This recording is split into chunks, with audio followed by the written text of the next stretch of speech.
Ezekben az években történik mindaz, mit elmesél a szárcsa, na ez az, mi igaz.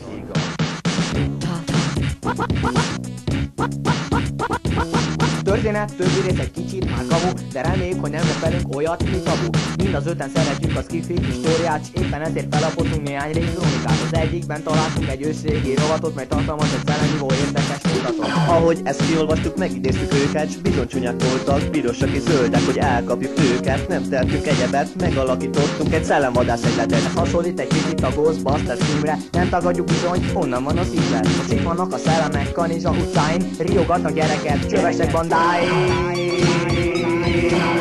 DJ Mob DJ Mob DJ.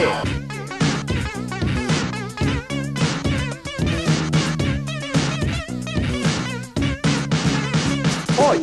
Utótűzként terjed a hírünk most mindenütt, de rájöttünk, hogy nem tehetünk semmit se ellenünk. A szellemek ugyanis csak átfájnak minket, mert ellenünk a társas fegyverünk még nincsen. Az agyköztész köztünk kiözlöd egy tervet, hogy énekeljünk rappet a vadszellemeknek. De mit? Oké?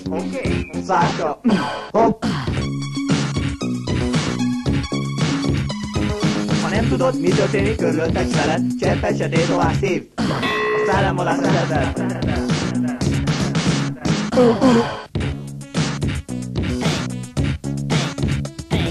Okésnak találtuk ezt a barik szöveget, s még aznap találtunk egy kisebb vagy egyedet. Erre pedig neki egy szelleműző igét, s bebizonyosodott, hogy nem állják a zenét.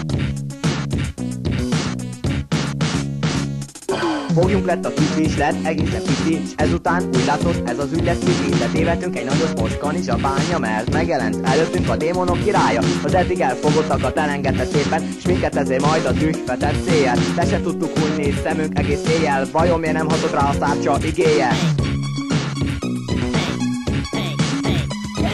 Ha nem tudod, mi történik körülötted s veled, cseppet se tétovás hív.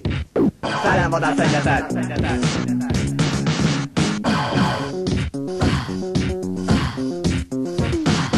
Kérésre a választ megkaptuk, mi másnap földugóba járkál a szellemek királya. Biztatott a tömeg, mi rárontottunk öten, a füléből leszítettük, hogy ne legyen siker. Ezután már csak egyet repelnünk kellett, Bocsis ült az uralkodó hívei mellett. Kanizsa hát megmenekült a gonosz, hatosos nemzeti hősként, mind az ötünk rappol. Ezzel a történet végéhez is értünk, de búcsúzásként a refrének is értünk.